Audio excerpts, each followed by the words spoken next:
Muito bem, a gente hoje vai falar sobre descrição de laudo e eu trouxe um caso de um exame que eu fiz e por conta de ser uma alteração um pouco frequente, uma alteração muito específica, vocês vão ver, é uma cicatriz cirúrgica com alguma complicação, eu quis trazer ali o meu racional, como que eu desenvolvo para o raciocínio para fazer a descrição desse laudo, que não é uma imagem corriqueira, né? Quando a gente vai descrever, por exemplo, um cisto, um nódulo, as palavras meio que saem depois de um certo tempo, elas saem meio de forma automática.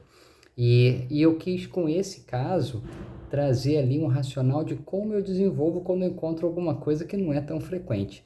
Então, eu vou mostrar para vocês a imagem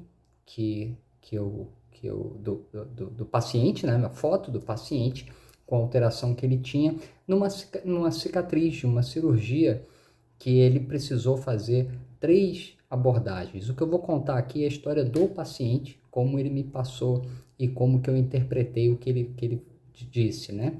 Então, o que aconteceu foi o seguinte, vamos para a imagem do paciente, se quem estiver me assistindo não estiver habituado com a medicina, enfim, a gente vai fazer aqui uma abordagem de uma lesão que não ficou muito legal, mas não é nada muito extraordinário, mas às vezes as pessoas que não estão acostumadas aí com a medicina e tal, que por curiosidade estão vendo esse vídeo, pode ser que fique um pouco impressionado, mas não tem nada de imagem, tá? Não é nenhuma imagem chocante, não.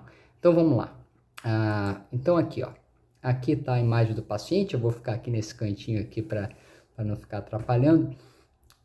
A imagem da cicatriz do paciente, ele fez uma colecistectomia e segundo ele teve uma complicação que eu entendi que tenha sido uma hérnia. Ele disse inclusive que na segunda abordagem foi colocada uma tela e depois ele teve que reabordar novamente por conta de alguma complicação com essa tela.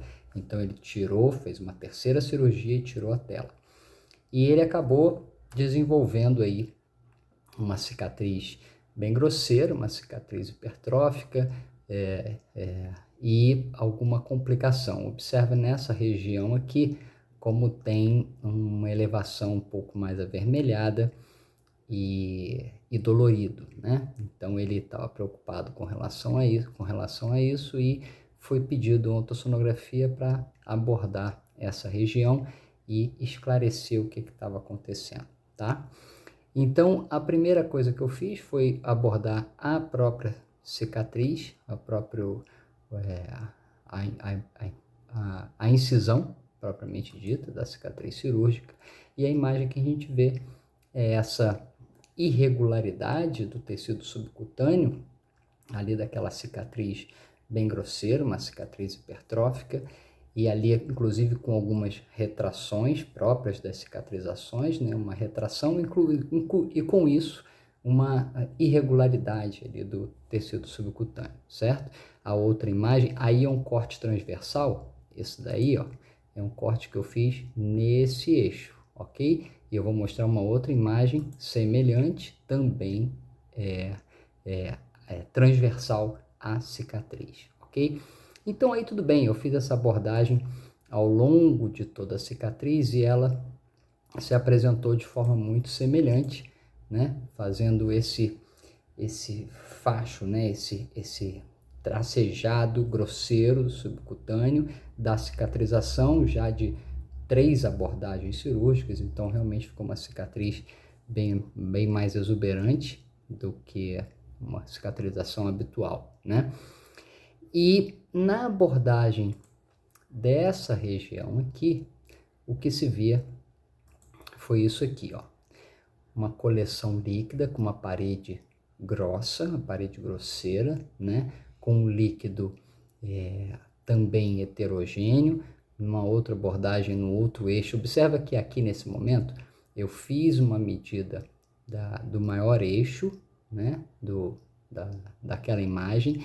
Esse eixo aqui foi um eixo transversal nesse sentido, tá? Depois vocês vão entender o que estava acontecendo, mas observe como tem uma um prolongamento mais profundo, né? Ainda em tecido subcutâneo, mas mais profundo, já próximo aqui do plano muscular. E uma abordagem transversal, também mostrando essa imagem, também com um prolongamento mais profundo. Mas observa que ela continuar a vir aqui, a gente meio que parece que finaliza. Então eu tentei pegar aqui a profundidade, o maior eixo de profundidade, que deu esse L2 aqui, ó, de 22 milímetros, né? Ou seja, cerca de 2 centímetros de profundidade a partir da própria lesão, um pouquinho mais se você contar da pele, né? Então vai dar um pouquinho mais, uns 2,5 centímetros aí de profundidade, mais ou menos isso. E aqui a outra imagem também, aqui eu consigo um eixo ainda maior, né, de 42 milímetros dessa coleção líquida, ok? Uma coleção líquida bem organizada, uma parede bem definida e relativamente espessa, ok? Aí, abordando não só essa região, mas fazendo uma avaliação, um escaneamento de toda essa região, o que eu percebi foi que a partir desse bordo mais medial da cicatriz, já aqui na linha alba, tinha um pertuito que finalizava nessa região.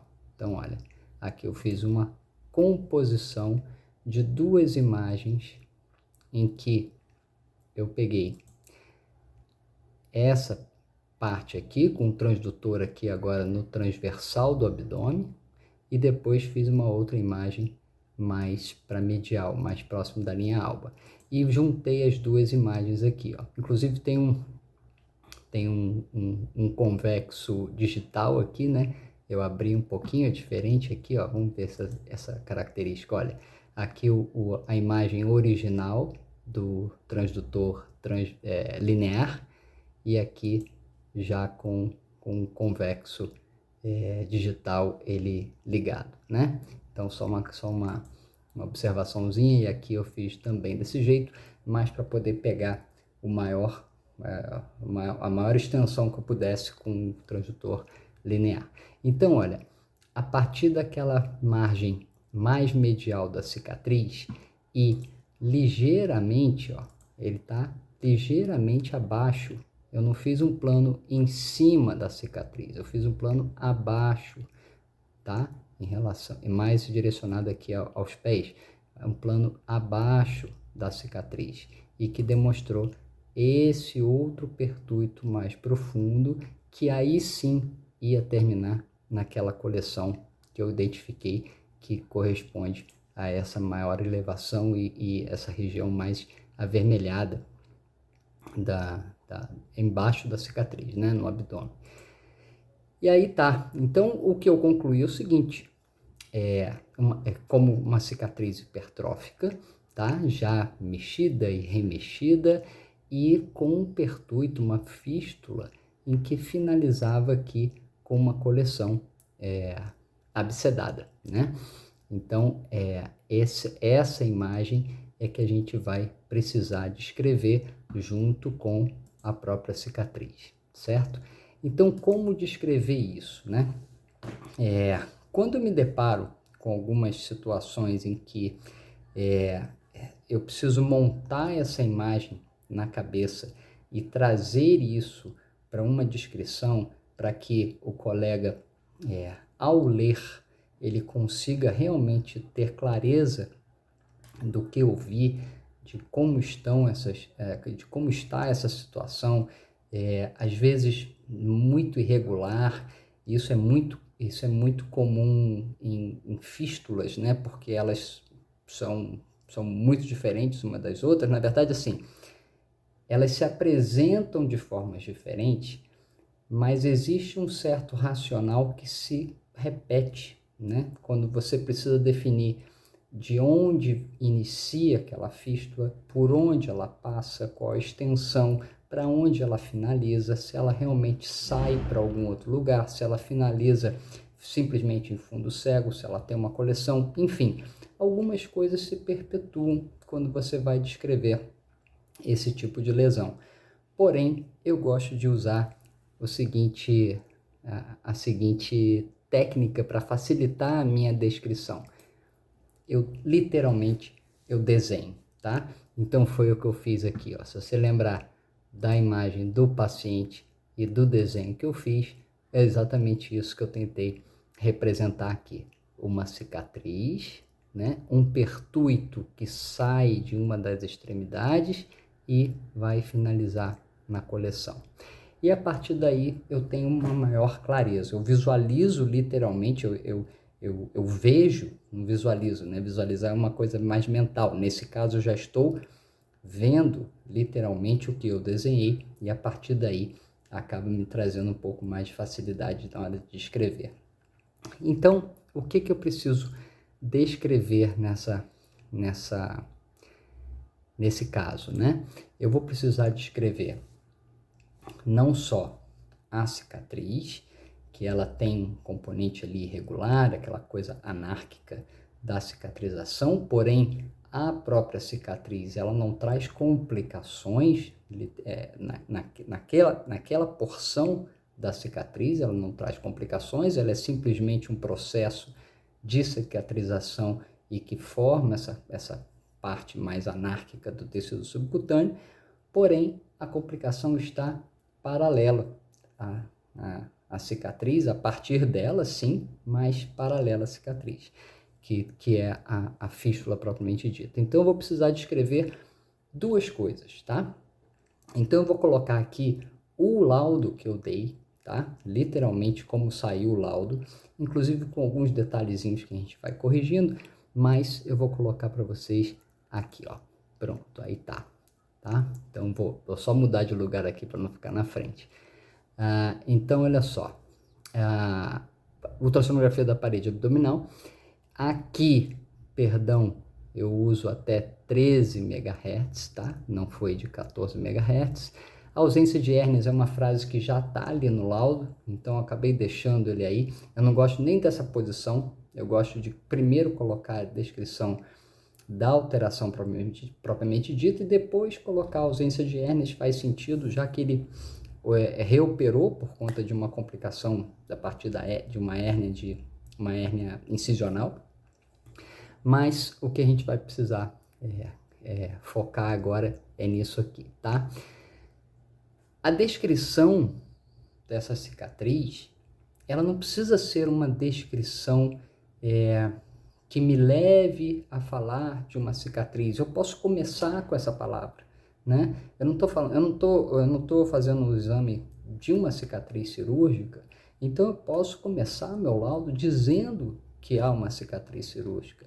Eu não preciso ficar criando descrições para cicatriz. Eu já parto desse princípio de que fica mais fácil a minha comunicação dessa forma, tá? Então, por isso que eu descrevi logo de cara como uma cicatriz cirúrgica grosseira, e aí eu tenho que colocar onde. É sempre esse racional. O que você está vendo e onde está. Qual é a alteração e onde está. Às vezes você inverte, não tem problema, mas essas duas informações, o ideal é que esteja logo no início, tá? Então, uma cicatriz grosseira no hipocôndrio direito, ok?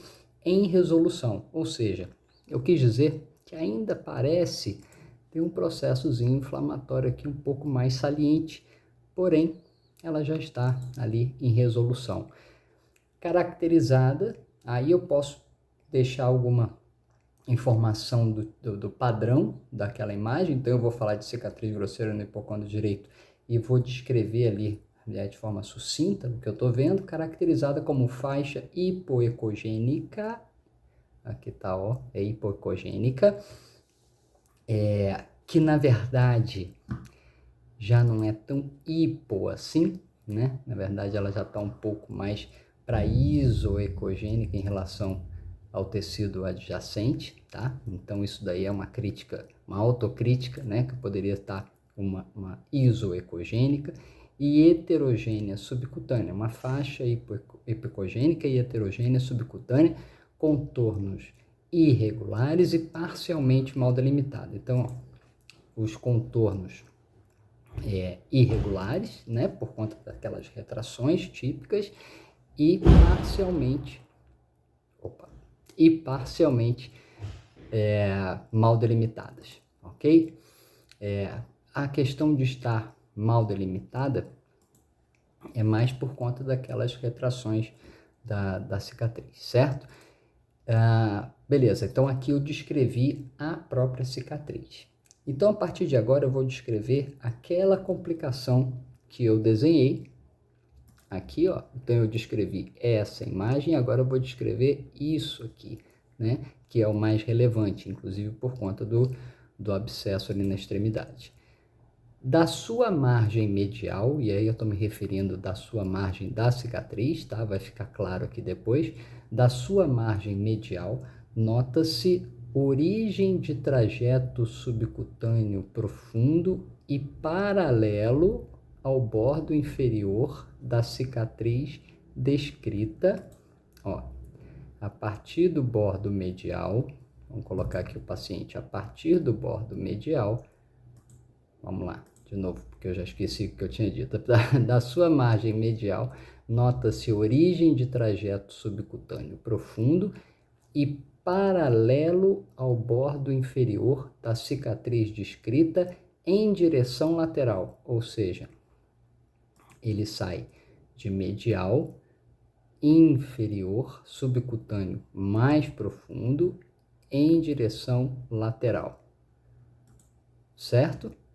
Com espessura, eu vou falar da espessura desse trajeto, finalizando em coleção líquida superficial e heterogênea, que mede 31 por 42 milímetros. Coloquei ali as duas medidas mais, os dois diâmetros maiores, tá? Ainda poderia acrescentar, sim, a terceira medida, porque aí já dá para aproximadamente calcular o volume da coleção. Não coloquei, é uma crítica que eu estou me fazendo, tá? Poderia ter colocado até o cálculo de volume, embora se você pegar da parede de uma extremidade da parede à outra, como a parede é mais espessa, o conteúdo líquido vai dar um pouquinho menor, mas já daria uma informação a mais, certo? E finalizei como uma impressão diagnóstica de cicatriz hipertrófica em resolução e com fístula culminando em abscesso, tá?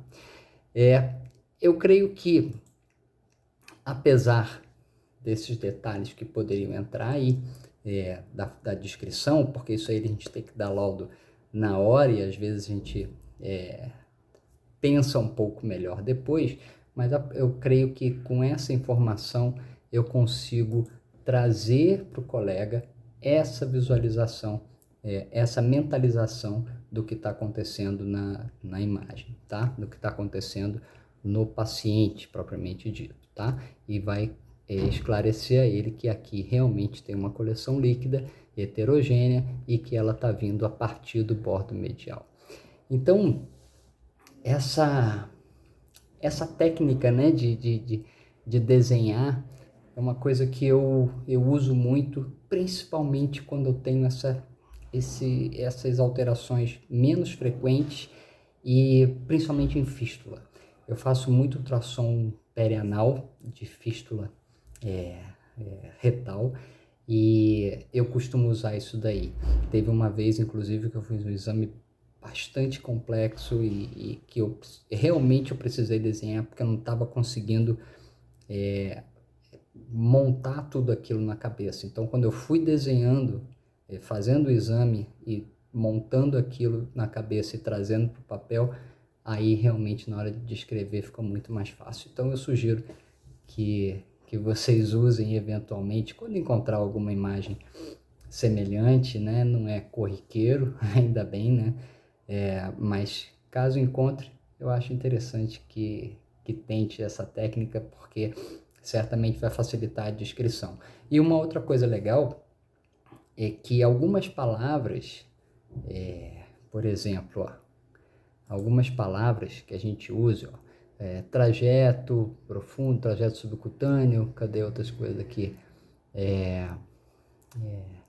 Finalizando em coleção líquida, tem algumas palavras que a gente acaba trazendo, montando o nosso hall de palavras salvadoras, como eu gosto de dizer, e eventualmente elas vão se encaixar muito bem em determinadas descrições. É óbvio que o português é uma língua rica, né, e que a gente poderia descrever isso de outras formas. Até legal se você quiser deixar aqui uma sugestão de como você descreveria essa lesão. Eu acho interessante, que é uma troca até de conhecimento, e de repente eu posso até começar a usar alguns modelos aí que você me sugira. Então, por ser uma língua muito rica, a gente tem diversas formas de escrever. Eu gosto de partir da lesão principal e depois as complicações, para trazer um pouco da narrativa daquele processo evolutivo, né? Assim, como a cicatriz aconteceu primeiro, então eu descrevo primeiro a cicatriz e depois as complicações que vêm em seguida. Isso acaba trazendo uma clareza até fisiopatológica, inclusive, né? Nesse caso, sim. Tá bom? Então, esse vídeo teve esse objetivo de tentar mostrar para vocês que, apesar da gente se deparar com algo às vezes muito diferente, dá para a gente ir treinando o desenvolvimento de descrições de lesões, descrição de laudo, né? E é muito bacana porque numa outra situação semelhante, a coisa já vem com mais naturalidade. Então esse é o passo a passo desse pilar, né, de excelência na hora de você fazer um exame de ultrassom, que é o pilar o pilar que se baseia no laudo, mas que é o link da sala de exame com o mundo externo, né, com o médico que vai acompanhar o paciente. Então, a melhor maneira que você puder trazer clareza para o que você viu no exame é excelente, e essa clareza só vai vir com o treino de descrições, com parar para pensar, né, em como você vai descrever isso. Tá legal? Então, há sim uma forma de passo a passo para criar essa habilidade, essa terceira habilidade essencial aí da excelência na ultrassonografia, para chegar na maestria. Se você juntar aí com ajuste de imagem e habilidade com o transdutor, aí você vai ter os 3 pilares aí para chegar na maestria da ultrassonografia. Valeu? Tchau, tchau.